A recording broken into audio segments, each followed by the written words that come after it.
Feeling जो एक बहुत ही चीज़ हम बहुत कॉमनली एक्सपीरियंस करते हैं वो होता है अकेलापन।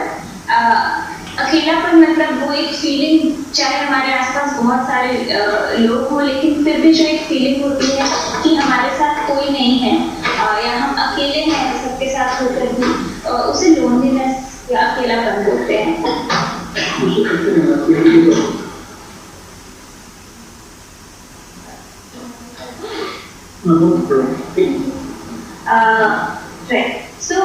ये जो अकेलेपन की फीलिंग होती है, जो ग्रीफ में बहुत कॉमनली देखी जाती है, शोक के टाइम पे बहुत कॉमनली हम एक्सपीरियंस कर सकते हैं, वो हमारे लिए शारीरिक रूप से भी बहुत हानिकारक मानी गई है। ऐसा देखा गया है कि जितना जितना हानिकारक हमारे लिए शायद से स्मोकिंग होता है, उतना ही हानिकारक इस अकेलेपन की फीलिंग से उतना ही नुकसान हमें शारीरिक रूप से भी हो सकता है।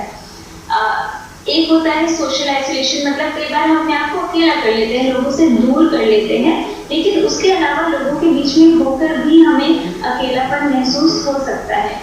अकेलापन से ये भी देखा गया है क्योंकि शारीरिक प्रॉब्लम बढ़ती है तो उसकी वजह से रिस्क भी बढ़ जाता है, लाइफ की टर्म होता है वो भी शॉर्टन हो सकता है। तो इसके फिजिकल भी इम्प्लीकेशंस, मतलब शारीरिक रूप से भी ये हमें अफेक्ट कर सकता है, हमारी लाइफ को अफेक्ट कर सकता है।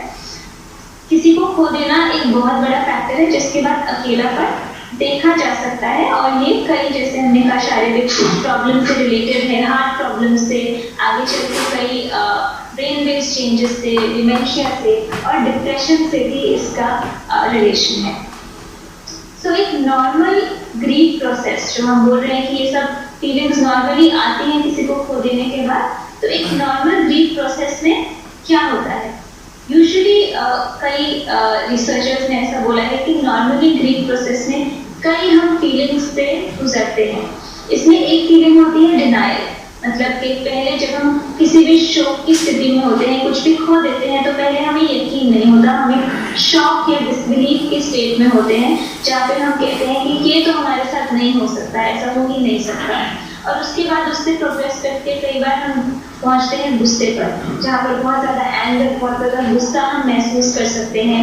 हम किसी को ब्लेम करने लगते हैं कि ऐसा हमारे साथ क्यों हुआ, या ऐसा ये चीज़ इस सिचुएशन में ऐसा क्यों हुआ, तो बहुत ज़्यादा गुस्सा एक्सपीरियंस कर सकते हैं। एक स्टेज होती है बार्गेनिंग, जहाँ पे कि हमें लगता है कि हम किसी भी तरह से ये चीज़ चेंज कर सकें, जिसको हमने खो दिया है, जो चीज़ चली गई है उसको वापस ला सकें। ये बार्गेनिंग का स्टेज भी बहुत नॉर्मल है, ऐसा महसूस करना भी बहुत नॉर्मल है। और अधिकतर डिप्रेशन का भी एक स्टेज होता है, मतलब कि जिसमें बहुत ज़्यादा सैडनेस होने लगती है, उदासी लगने लगती है। ये भी नॉर्मली ग्रीफ प्रोसेस में देखा जाता है। किसी को खो देने के बाद एक बहुत ही नॉर्मल चीज़ है कि हम एक फेज से गुजरेंगे जहाँ पे बहुत ज़्यादा उदासी, बहुत ज़्यादा दुख हो सकता है, और हमारी लाइफ भी अफेक्ट हो सकती है। इस उदासी के चलते हम कुछ चीज़ें नहीं कर पाएंगे, जो भी हम करना चाहते हैं, अपना यूजुअल का जो काम है वो भी हो सकता है थोड़े समय के लिए हम ना कर पाए, और ये नॉर्मल है। और लास्ट स्टेज जब हम इन सभी फीलिंग्स से गुजर जाते हैं, तो जो लास्ट स्टेज जो कि कहता है कि हम इस ग्रीफ से आगे बढ़ पाते हैं, वो है एक्सेप्टेंस। मतलब जब हम पूरी तरीके से इस बात को एक्सेप्ट कर लेते हैं कि जो हुआ है वो हमारे कंट्रोल के बाहर है, और हम उस चीज़ का एक पीस ऑफ माइंड आ जाता है, हमें उस चीज़ को लेके एक एक्सेप्टेंस और शांति होती है कि वो हो गया है और हम इससे आगे बढ़ सकते हैं। तो तब हमें पता है कि हमारा ग्रीफ प्रोसेस खत्म हो गया है और हम उस ग्रीफ से आगे बढ़ चुके हैं। ये सारे स्टेजेस, सारी फीलिंग्स बिल्कुल नॉर्मल हैं, किसी भी लॉस के बाद, किसी को भी खो देने के बाद। जो ग्रीफ रिएक्शन होता है यूजुअली उसमें कई चीज़ें हो सकती हैं। जब हम किसी को खो दें तो उसके बाद हमें कई तरह के प्रॉब्लम्स आ सकती हैं हमारी फंक्शनिंग में। जैसे हमने कहा, गुस्सा हो सकता है, उदासी हो सकता है, बहुत ज़्यादा घबराहट होने लग जाए, ऐसा भी हो सकता है। गिल्ट की बहुत ज़्यादा, अपने आप को ब्लेम करना, या कई बार अगर हमने ऐसा नोटिस किया है कि हमारा कोई साथी चला गया है और हम रह गए हैं, तो उसमें ये भी महसूस हो सकता है कि हमने शायद कुछ नहीं किया या हम शायद कुछ कर सकते थे। तो ऐसा गिल्ट होना भी बहुत कॉमन है। जिसको हमने खो दिया है उस इंसान के बारे में बार बार विचार आना, मेमोरीज आना और उन्हीं के ख्याल बार बार आना बहुत कॉमन है। क्राइम्स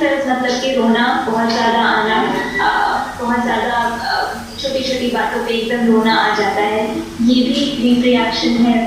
शारीरिक कंप्लेंट्स, कई बार अगर मानसिक परेशानियां बहुत चल रही हैं उनके चलते शारीरिक कंप्लेंट्स भी हो सकती हैं, पेन्स हो सकते हैं, कुछ बॉडी में प्रॉब्लम्स हो सकती हैं जो कॉमन है ग्रीफ प्रोसेस में। हम अपने आप को कई बार विड्रॉ कर लेते हैं अपने आसपास के लोगों से, जितना हम पहले एंगेज करते थे अब किसी से बात करने का मन नहीं करता, अकेले रहने का मन करता है, ये भी हो सकता है। बहुत ज़्यादा बेचैनी होना एक कॉमन रिएक्शन है, बेचैनी या रेस्टलेसनेस भी हो सकती है। किसी चीज़ पे ध्यान न लगा पाना, कॉन्सेंट्रेट न कर पाना, ये बहुत कॉमन है ऐसे स्टेट में। हमारे इमोशंस जो हैं, जो हम महसूस कर रहे हैं, वो कई बार बहुत ज़्यादा ऊपर नीचे भी हो सकते हैं। एकदम से गुस्सा आ जाना, एकदम से रोना आ जाना, एकदम से उदासी हो जाना, ये किसी को भी खोने के बाद जो ग्रीफ प्रोसेस होता है, जो शोक का प्रोसेस है, उसमें ये सारे अप्स एंड डाउन्स बहुत कॉमनली देखे जाते हैं। तो जब ये एक बहुत ही नॉर्मल प्रोसेस है, तो आपको कब पता चलेगा कि ये चीज़ अब ये कॉम्प्लिकेट हो गई है, अब ये मानसिक परेशानियां बढ़ गई हैं और इसके लिए हमें कुछ करने की जरूरत है, अब ये एक नॉर्मल ग्रीफ प्रोसेस नहीं रहा। ये तब होता है जब या तो आपको ऐसा लगे कि बहुत ज़्यादा डिले हो गया है हमारे ग्रीफ में, मतलब किसी को खोने के बाद आप कई महीने ठीक है, लेकिन एकदम से आपको वो सारे फीलिंग्स एक लेटर पॉइंट इन टाइम आगे चल के महसूस हो रहे हैं, तो ऐसे में वो डिलेड ग्रीफ है, वो आगे चल के आ रहा है, वो कॉम्प्लिकेट कर सकता है, तो हमें उसको एड्रेस करना जरूरी है। अगर किसी को खो देने के बाद हमें इनमें से कुछ भी फीलिंग्स महसूस ना हो, हम एकदम नम फील करें, ना हम उदास हो, ना हम शॉक में हो, हमें कुछ भी महसूस नहीं हो रहा है, हमारा ये जो नॉर्मल ग्रीफ प्रोसेस है वो बिल्कुल एब्सेंट है, नहीं हुआ, तो भी ऐसे में हमें देखना जरूरी है कि वो हमारे मानसिक स्वास्थ्य पे किस तरीके से उसने असर किया है। कई बार ये प्रोसेस चलता ही चला जाता है। एक यूजुअल ग्रीफ प्रोसेस किसी को खो देने के बाद नॉर्मल है कि 5 से 6 महीने या मैक्सिमम 8, 9, 10 महीने तक चल सकता है। लेकिन अगर आपको लग रहा है कि 10, 11 महीने, 1 साल के बाद भी आप इन फीलिंग्स को महसूस करते जा रहे हैं और आप आगे नहीं बढ़ पा रहे हैं अपनी लाइफ के साथ, ये सारी फीलिंग्स आपको अभी भी परेशान कर रही हैं, आपकी मानसिक स्थिति ठीक नहीं लग रही है, तो ऐसे में भी आपको ज़रूरत है कि आप इस चीज़ को के लिए इस चीज़ को एड्रेस करें। अगर ये जो ग्रीफ प्रोसेस है, किसी को खो देने के बाद आपको किसी भी तरह के साइकियाट्रिक डिस्टर्बेंसेस यानी कि मानसिक परेशानियां शुरू हो गई हैं, जैसे कि हमने कल भी बात की थी कि या तो मुझे उदासी इतनी ज़्यादा हो गई है कि मैं बिल्कुल काम नहीं कर पा रहा हूँ, बिल्कुल नींद नहीं आ रही है, उठ नहीं पा रहे हैं, कुछ भी करने का बिल्कुल मन नहीं है, तो डिप्रेशन बन गया है, या फिर घबराहट की इतनी प्रॉब्लम बढ़ गई है कि हमें अपने शरीर में बहुत ज़्यादा घबराहट हर समय महसूस हो रही है, हम कोप नहीं कर पा रहे हैं अपने आसपास जो हो रहा है उससे, हम हर चीज़ को अवॉइड करने लग रहे हैं। या फिर जो PTSD post traumatic stress disorder होता है, जिसमें कि हमें वही चीज़ें जो हमारे साथ मुश्किल परिस्थितियों का हमने सामना किया है, जिसके चलते शायद हमने किसी को खोया हो, वही चीज़ हमारे दिमाग में बार बार रिपीट हो रही है, ऐसा लग रहा है कि मैं उसको बार बार जी रहा हूँ, उसकी वजह से बहुत ज़्यादा मेरे शरीर में भी हाइपर अराउजल फील हो रहा है, मतलब मेरी हार्ट रेट बढ़ रहा है या सांस नहीं आ रही है, चेस्ट में हेवीनेस लग रही है, तो इस तरह के घबराहट की सिम्टम्स में भी हमें देखना जरूरी है कि उस चीज़ को हम कैसे एड्रेस करें। जब हम एक ग्रीफ से गुजर रहे हैं तो हमें करना क्या है? अब इसकी यूजुअली 4 चीज़ें होती हैं जो हमें हेल्प करती हैं इस शोक से, ग्रीफ से आगे बढ़ने में। पहली चीज़ है कि वो जो हमारे साथ हुआ है उसको हम कैसे एक्सेप्ट करें, जो रियलिटी हमारे साथ हुई है, समझिए हमारे साथ कोई हमारा साथी अब नहीं रहा है, उस रियलिटी को हम कैसे एक्सेप्ट करें पूरी तरीके से, उसको कैसे समझें कि ये हो गया है और ये हमारे कंट्रोल के बाहर है। जो दर्द या दुख हमें हो रहा है अभी, उसको भी पूरी तरीके से एक्सेप्ट करना ज़रूरी है इस प्रोसेस में। जिस माहौल में हम पहले थे, जहाँ पे हमारे साथ वो इंसान था, अब वो नहीं है, अब उसी माहौल में दोबारा उनकी एब्सेंस के साथ एडजस्ट करना, उनके ना होने के साथ उसी माहौल में एडजस्ट करना बहुत ज़रूरी स्टेप है। हमारी जितनी एनर्जी कई बार किसी रिश्ते में इन्वेस्टेड होती है, उस एनर्जी को हमें अब और चीज़ों में इन्वेस्ट करना ज़रूरी है। तो पहले अगर हमारे साथ हमारा कोई साथी था, हमारे साथ कोई है जो अब नहीं रहा, अब हम उसी एनर्जी को कहीं और कैसे लगा सकते हैं अपने लिए नई चीज़ें ढूंढना करने के लिए, ताकि वो सारे इमोशंस जो है वो हम कहीं और भी इन्वेस्ट कर सकें और मूव ऑन कर सकें। और इसके बारे में हम बात करेंगे कि इन चीज़ों को हमें कैसे अकम्प्लिश करना है, हम यहाँ तक कैसे पहुँचेंगे। तो हाउ टू हैंडल दिस, कैसे हम किसी भी लॉस को या ग्रीफ को हैंडल करें। पहली चीज़ है कि हम उससे डरे ना। कई बार जब हम किसी को खो देते हैं और जो भी हम महसूस कर रहे होते हैं वो हम उससे डर जाते हैं कि ऐसा महसूस क्यों कर रहे हैं, हमारे साथ कुछ ठीक नहीं है। बट वहाँ पे ये समझना कि ये एक बहुत ही नॉर्मल प्रोसेस है। हमें अपनी फीलिंग्स से, अपने दर्द से, अपने दुख से, जो भी महसूस हो रहा है उससे डरना नहीं है। उससे बाहर निकलने के लिए हमें उसे पूरी तरीके से एक्सेप्ट करना होगा कि हाँ, ये हमें ऐसा महसूस हो रहा है और तभी हम उससे बाहर निकल सकते हैं। जो भी लॉसेस हमने देखे हैं, उस लॉस के चलते अपना ख्याल रखना बहुत ज़रूरी है। इंस्टेड ऑफ रिएक्टिंग, मतलब उस लॉस पे रिएक्ट करने की बजाय कि मुझे पेन हो रहा है, मुझे दुख हो रहा है, मैं उसमें गुस्सा करूँ या उसको लेके सोचूं कि मुझे ऐसा क्यों महसूस हो रहा है, नहीं होना चाहिए, उसको मैं पुश करने की कोशिश करूँ कि नहीं, मुझे महसूस ही नहीं करना इस चीज़ को, अपनी फीलिंग्स को। तो ऐसे में वो फीलिंग्स और ज़्यादा हमारे को ओवरवेलमिंग हो जाती हैं और ज़्यादा हमें परेशान करती हैं। तो उन्हें एक्सेप्ट करना, उन्हें रहने देना ज़रूरी है कि अगर अभी मैं पेन से गुजर रहा हूँ या अकेलापन महसूस हो रहा है तो वो नॉर्मल है और उसके साथ एग्जिस्ट थोड़े टाइम के लिए हमें करना पड़ेगा।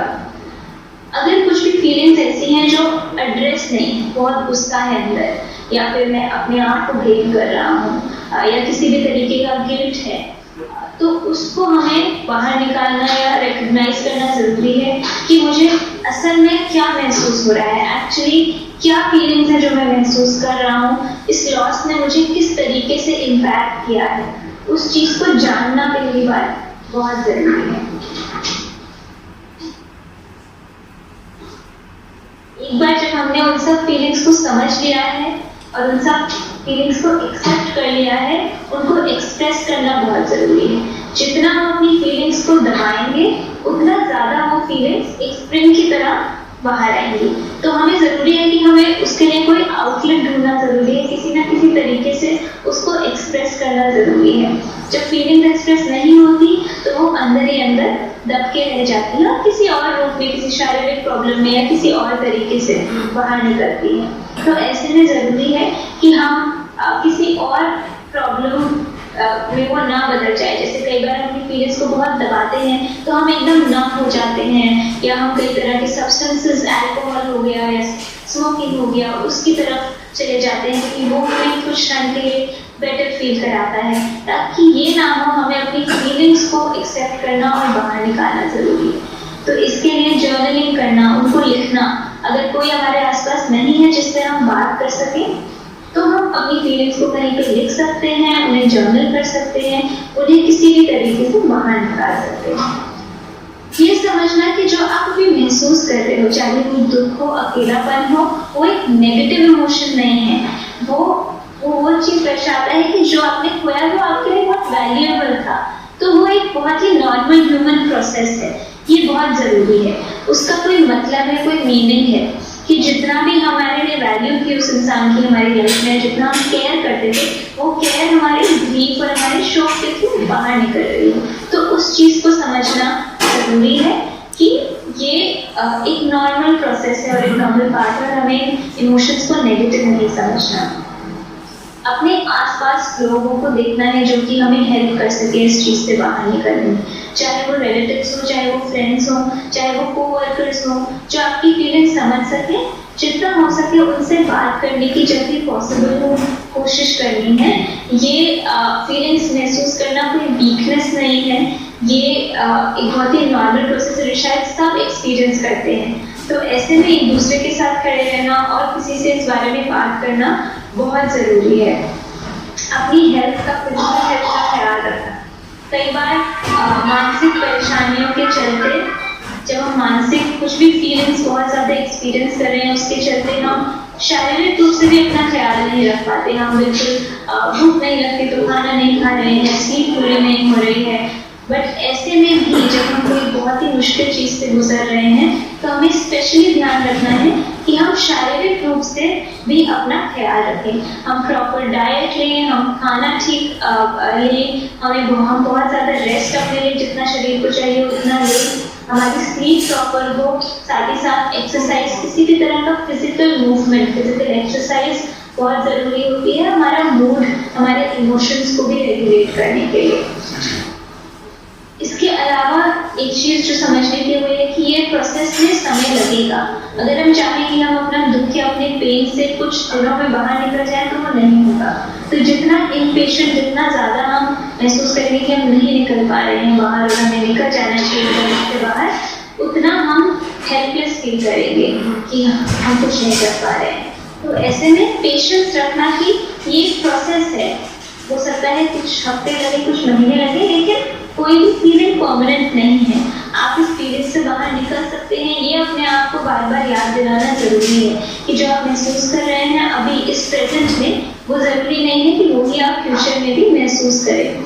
तो आपको कोशिश करनी है कि जो भी महसूस कर रहे हैं उसके साथ पेशेंट रहें और फ्यूचर में वो चीज अपने आप इम्प्रूव होगी। कई ऐसे तरीके भी हैं जो हेल्प करते हैं ग्रीफ से आगे बढ़ने में। कुछ तरीके ऐसे हैं जैसे जिस इंसान को आपने खो दिया है, आप उनके लिए कुछ भी रिचुअल्स, कुछ भी राइट्स कर सकते हैं, मतलब जो उनको याद करने के लिए कुछ चीजें कर सकते हैं। आप अपने कुछ रिचुअल्स बना सकते हैं कि मैं हर महीने इस तारीख के साथ इस तारीख को उस इंसान को याद करने के लिए करूँगा। ये हमें हेल्प करता है उस लॉस को, वो जो खो दिया है जिसे हमने, उससे पूरी तरीके से उस लॉस को एक्सेप्ट करने के लिए। तो अपने लिए कुछ ऐसे रिचुअल्स बनाना। जो नेगेटिव इमोशंस हम एक्सपीरियंस कर रहे हैं, गिल्ट हो, एंगर, गुस्सा हो, सैडनेस हो, उदासी हो, पेन हो, उससे हमें फोकस अपना हटा के फोकस लाना है ग्रैटिट्यूड या फॉरगिवनेस पे। मतलब कि हमारी लाइफ में क्या चीजें हैं जिसके लिए हम खुश हैं, जिनके होने से हमें लगता है कि हमारी लाइफ अच्छी हो रही है, या अगर हम किसी चीज के लिए एंगर होल्ड कर रहे हैं, हम कैसे उसे फॉरगिव कर दें, उसे लेट गो करें।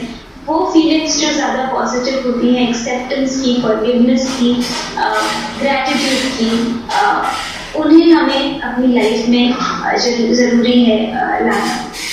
कोई भी तरह के अगर हम कोपिंग यूज कर रहे हैं, मतलब आपको लग रहा है कि मैं जो भी मुझे महसूस हो रहा है उससे निकलने के लिए मैं कुछ पदार्थ लेने लगी हूँ, सब्सटेंसेस ले रहा हूँ, अल्कोहल ज़्यादा ले रहा हूँ, स्मोकिंग ज़्यादा कर रहा हूँ, या किसी भी और तरीके से उस लॉस से कोप कर रहा हूँ। कई बार अपने आप को हम किसी भी तरीके से हार्म पहुँचा के उन इमोशन से अपना ध्यान हटाने की कोशिश करते हैं, तो वो करना हेल्प नहीं करता। तो उसे आइडेंटिफाई करना कि ये हो रहा है, उसे मुझे बदलना है, बहुत ज़रूरी है। लाइफ में कई चीज़ें बहुत अनसर्टन होती हैं और इस चीज़ को एक्सेप्ट करना ही एक तरीका है इससे आगे बढ़ने का। कई चीज़ें हमारे कंट्रोल के बाहर है और हम उन्हें नहीं बदल सकते। सो ऐसे में उस चीज़ को एक्सेप्ट करना कि हर चीज़ की हमें सर्टेनिटी या श्योरिटी नहीं मिल सकती, और कई चीज़ें ऐसी होंगी जो हमारे कंट्रोल के बाहर होंगी, वो एक्सेप्टेंस ज़रूरी है। हमें मूव आगे बढ़ना, साथ ही साथ जिसको खो दिया उसे याद करना, इन दोनों के बीच में एक बैलेंस लाना ज़रूरी है to move on in our life. जैसा हमने पहले कहा, सेल्फ केयर एक्टिविटीज़, अपने लिए कुछ चीज़ें करना, जो भी चीज़ आपको करना पहले पसंद था या जिसमें आप अच्छे हैं, या फिर नॉर्मल डे टू डे रोज़मर्रा की चीज़ें, जैसे कि आपको वॉक पे जाना है, एक्सरसाइज करना है, या अच्छा खाना खाना है, या फिर प्रॉपर स्लीप लेना, ये बहुत बहुत ज़रूरी हो जाता है ऐसे वक्त में जब आप किसी मानसिक कठिनाई से गुजर रहे हैं। कई बार एक अपनी लाइफ की जो पॉजिटिव चीज़ें हुई हैं उनकी एक स्टोरी इंटीग्रेट करना बहुत हेल्पफुल होता है। हम सबकी एक लाइफ की स्टोरी है या जो हमारे साथ घट रहा है, और ऐसे में नेगेटिव इवेंट्स जो चल रहे हैं उन्हें एक्सेप्ट करने के अलावा जो पॉजिटिव इवेंट्स हमारी लाइफ में हुए हैं, जो चीज़ें हमने देखी हैं और ओवरकम भी की हैं, जो हमारे स्ट्रेंथ हैं, उन पे फोकस बहुत ज़रूरी है। सो बेसिकली जैसा कि मैंने कहा कि जो हमने जिसको खो दिया है, जो अकेलापन है, उसको हमें प्रोसेस करना जरूरी है। एक ग्रीफ जो है उस इंसान को याद करना, उनकी मेमोरीज को याद करना, अपने दर्द से डील करना जरूरी है। जो चेंजेस हमारे लाइफ में आ गए हैं, समझ लीजिए हमने किसी को खोया है और उस वजह से हमारी जो काम हम कर रहे थे वो अफेक्ट हो गया है। कई बार हमारे फाइनेंसेस अफेक्ट हो गए हैं। कई बार हो सकता है जैसे हमारे साथ नहीं बट हमारी फैमिली में कोई लॉस हुआ, उस वजह से हमारा रोल चेंज हो गया है कि हमारे एक रोल था, एक हस्बैंड वाइफ, और अब वो बदल गया है रोल, क्योंकि अब वो इंसान नहीं है। तो हमें इस लॉस को प्रोसेस करना है, अपनी लाइफ में नया मीनिंग ढूंढना है कि अब हम आगे किस चीज पे फोकस कर सकते हैं। साथ ही साथ आगे बढ़ने के लिए छोटी मोटी चीजें जैसे कि अपने एवरीडे टास्क को फिगर आउट करना कि काम पे जाना है तो किस समय जाना है, उसको एक स्ट्रक्चर देना कि इतने बजे ये काम करेंगे, इतने बजे ये काम करेंगे। डेली के जो काम है उनके लिए कई बार एक स्ट्रक्चर करना कि हमें ये काम करना जरूरी है, ताकि हम उस लॉस पे ना अटक जाए और आगे बढ़ना भी फील कर सके। ये बहुत जरूरी है। किसी भी तरह की एक्टिविटीज अपने साथियों के साथ, जिनके साथ आप काम कर रहे हैं, रह रहे हैं, उनके साथ कोई भी थोड़ी बहुत एक्टिविटीज में इन्वॉल्व होना, सोशलाइज करना हमें मूविंग ऑन में हेल्प करता है, आगे बढ़ने में हमारी लाइफ में हेल्प करता है। एक और चीज जो कॉमनली देखी जाती है जब हम किसी भी तरीके के लॉस से गुजरते हैं और जिस तरह का काम आप करते हैं, अगर किसी साथी को हमने खोया है बहुत ही ट्रॉमेटिक सिचुएशन में, बहुत ही कठिन परिस्थितियों में, तो ऐसे में फ्लैशबैक्स आना बहुत कॉमन है। मतलब कि एकदम से ऐसे बहुत मेमोरीज आना या कुछ इमेजेस दिमाग में ऐसे आना जैसे कि वो फिर से घट रहा है हमारे साथ, वो जो मुश्किल परिस्थिति वो दोबारा हमारे दिमाग में रिपीट हो रही है और उसमें हमें बेचैनी हो सकती है, घबराहट हो सकती है, बहुत ज़्यादा शरीर में एकदम से कंपन हो सकती है, हम बहुत ज़्यादा नम फील कर सकते हैं, सुन फील कर सकते हैं। तो इन सिचुएशंस को कैसे हैंडल करना है, पहली बात ये बहुत ही कॉमन है जब हम किसी कठिन परिस्थिति से गुजरते हैं तो ये फ्लैशबैक्स आना बहुत कॉमन है। कि एक मेमोरीज की तरह होती है बहुत स्ट्रॉन्ग, या फिर ये नाइटमेयर्स की तरह भी आ सकती है कि रात में उस चीज़ के सपने आ रहे हैं, बहुत ज़्यादा वो चीज़ हमें डरा रही है और डर पैदा कर रही है। ये किसी भी चीज़ से ट्रिगर हो सकता है कि अगर आपने कोई मुश्किल सिचुएशन से गुजरे हैं और अगर आप कहीं पे खड़े हैं और एकदम से कोई भी चीज़ आपको उसकी याद दिला दे, कोई जगह या जहाँ आप हैं वहाँ, या फिर कोई और इंसान या कोई स्मेल, कोई आवाज़ उसकी याद दिला सकता है, तो ये मेमोरी फ्लैशबैक वैसे में ट्रिगर हो सकता है और आ सकता है, और ये एक नॉर्मल चीज़ है। ऐसे में क्या करना है, सबसे पहली चीज़ है कि आपको अपने आप को याद दिलाना है कि ये सिर्फ एक मेमोरी है, ये सिर्फ एक नाइटमेयर है। तो अपने आप को प्रेजेंट में लाना है। वो जो फ्लैशबैक आता है दिमाग में, जो एकदम से घबराहट, बेचैनी होती है और कुछ थॉट्स आते हैं, मेमोरीज, इमेजेस आती हैं, वो आपको आपके अभी से दूर ले जाता है। तो अपने आप को जहाँ आप खड़े हैं उस मोमेंट में लाने के लिए आपको अपने आप को याद दिलाना है कि ये सिर्फ एक सपना है, या ये सिर्फ एक याद है, एक मेमोरी है, मैं अभी सेफ हूँ, ये अभी मेरे साथ नहीं घट रहा है। शायद ये चीज़ आपको अपने आप को बार बार बोलनी होगी। तो एक सेफ्टी की फीलिंग अपने अंदर लाने के लिए बार बार रिमाइंड कराना है कि मैं कहाँ पे हूँ। इसके लिए आप डीप ब्रीदिंग कर सकते हैं। उस समय जब बहुत बेचैनी एकदम से महसूस हो रही है, शरीर में आप नोटिस करेंगे कोई भी फीलिंग आती है तो शरीर एकदम टेंस हो जाता है, तो अपने आप को एकदम याद दिलाना है कि मैं कहाँ पे हूँ। गहरी सांसें लेनी है, डीप ब्रेथ्स लेनी है। एक डीप ब्रेथ लेके आप उसे होल्ड कर सकते हैं 5 सेकेंड और फिर धीरे से उसे छोड़ना है। जब आपका शरीर रिलैक्स होगा तो आप नोटिस करेंगे कि जो भी आप महसूस कर रहे हैं फीलिंग्स, वो धीरे धीरे सेटल होने लगेंगी, काम होने लगेंगी। तो हमारा जो माइंड और बॉडी है वो एक दूसरे को फीडबैक करता है, एक दूसरे को अफेक्ट करता है। तो अगर आप माइंड को एकदम से नहीं वहाँ से हटा सकते, आप बॉडी को रिलैक्स करके अपना माइंड को काम डाउन कर सकते हो। एक और चीज़ है वो है जो हमारी इंद्रियां हैं, हमारे जो सेंसेस हैं, उनका यूज़ करना। क्योंकि जो चीज़ इस मोमेंट में आज में है वो है हमारी बॉडी। तो हमें क्या दिखाई दे रहा है आसपास, क्या सुनाई दे रहा है, क्या स्मेल कर सकते हैं, क्या फील कर सकते हैं, वो हमें वापस आने में मदद करता है। आप कहीं पे खड़े हैं और एकदम से आपको बेचैनी होने लगे, कुछ थॉट्स आने लगे, तो आपको आसपास देखना है क्या दिख रहा है आपको। 5 रंग कोई दिख रहे हैं तो उनके नाम लेने हैं। कोई आवाज़ सुनाई दे रही है तो उस आवाज़ पे ध्यान देना है। अपने सामने कुछ और दिखाई दे रहा है तो उस पर फोकस करना है, ताकि आपका ध्यान उन थॉट्स से, उन मेमोरीज से, उन विचारों से और उन फीलिंग्स से हट के अभी में आ सके और आप अपने आप को सेफ फील करें। कई बार अपने, क्योंकि जैसे मैंने कहा हमारा शरीर इस मोमेंट में है, तो कुछ चीजें जो आप कर सकते हो, जैसे अपने पैर को बहुत जोर से मारना फ्लोर पे या जमीन पे, उससे हमें एक सेंसेशन महसूस होता है पैर पे, एक हमें फील होता है कुछ, तो हम वापस इस मोमेंट में आ सकते हैं। या फिर क्लैप करना बहुत जोर से, अपने हाथ आपस में प्रेस करना, अपनी फिंगर्स को आपस में प्रेस करना बहुत जोर से और उस प्रेशर को फील करना, ये कुछ चीजें हैं जो हम इस मोमेंट में डाउन कर सकती हैं, वापस लाने में हेल्प करती हैं। इसके अलावा फर्स्ट, इसके बाद से अगर हम बहुत परेशान हैं, किसी से बात करना बहुत ज़रूरी है, या कोई भी ऐसी चीज़ करना जो आपको बहुत काम डाउन करती है, आपको बहुत अच्छी लगती है, आपको पॉजिटिव इमोशंस ट्रिगर करती है, वो करना ज़रूरी है। एज अ कम्युनिटी हम क्या कर सकते हैं?